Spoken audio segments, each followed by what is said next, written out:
So welcome to London and welcome to Wireless Festival. Thank you. How are you feeling about playing? I'm feeling great. We haven't played in London in 2 summers now, so we're happy to be back. And luckily the weather so far is cooperating with us. Hope we don't get rained on, but it's beautiful out here. Cool. And so you sticking around for another show, or is this your only date in London? Yeah, tomorrow we play here at the festival, and then tomorrow we have our own club day. Fantastic. So this bill, it seems like you really stand out like a sore thumb on this bill with people like Aphex Twin and Chemical Brothers. Is this maybe one of the weirdest bills that you've played on, or is there anything? Yeah, you know, this festival is mostly electronic music. I was playing my acoustic guitar backstage, and I think I'm probably the only artist who owns acoustic guitar on this festival. But we've always been that way throughout our career. We've done everything from heavy metal festivals, reggae festivals, rock shows, everything. And we like being who we are, being ourselves, and we're grateful to be able to play for a different kind of audience, so it's going to be fun. And I guess you must have played some diverse shows now. I mean, how many years has it been since you started out making music?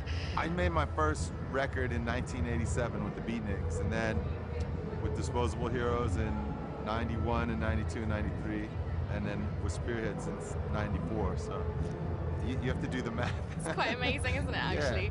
Yeah. So have you seen changes in the kind of bills that you're playing on, the kind of trends that are happening around you music-wise? Yeah, we've seen a lot of change over the years, both in terms of the style of music at festivals, you know. I mean, I remember when festivals first started off and it was almost exclusively indie rock, you know, and then gradually the dance crept in the side stages, and now you have, you know, dance, whole festivals dedicated to dance, whole festivals dedicated to rock, even oldie stuff, indie festivals, all kinds of stuff. And the music industry has changed too. It used to be that, like, we sold, you know, actual records, you know, and then, you know, CDs, and now everything is kind of downloaded, and we're one of the bands who has insisted on touring live. So we do over 220 shows a year, and we just keep it going that way.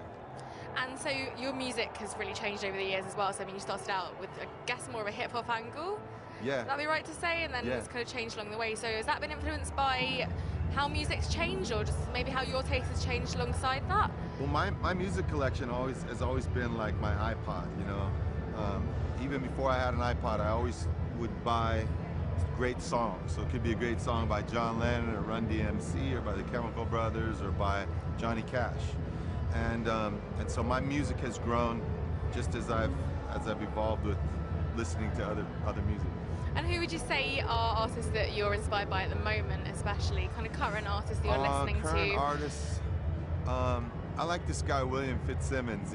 He's a really not a very well-known artist, but he's a great songwriter, and he writes a lot of songs with the guitar, but then he sort of makes this electronic and acoustic blend that I really dig.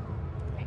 And now let's talk about subject matter for a bit. So if music was stripped away, not that it would be, I mean, it's kind of impossible to even think about, how would you voice your opinions and everything? I mean, is there another way that you can see possible? Well, if music went away, I would voice my opinion by crying for a long time.